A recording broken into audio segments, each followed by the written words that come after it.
today's video we will learn how to design the another part of the screw jack called as a Tommy bar. For the diagram we have to refer the sketch. So first we will select the protogen. Afterwards you have to select the front view. Okay, next from the circle by a center point, select it. From the center, draw the circle of a radius of a diameter 10 mm and return it. So this is distance 62. Enter, click it. Okay, next finish.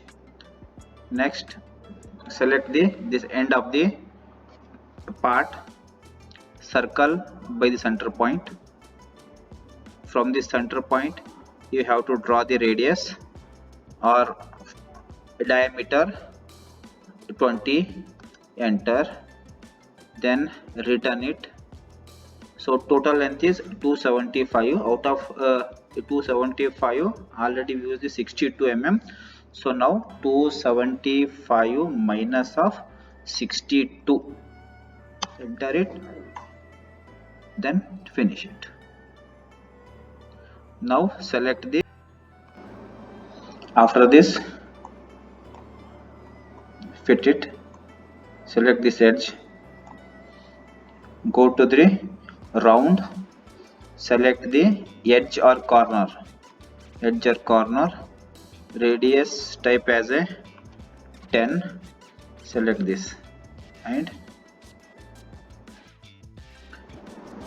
now select the chamfer, again edge bar corner. Now select the chamfer, select the edge or corner, select this outer edge, set back as 4, enter. Now this your Tommy bar is ready. So this is the part.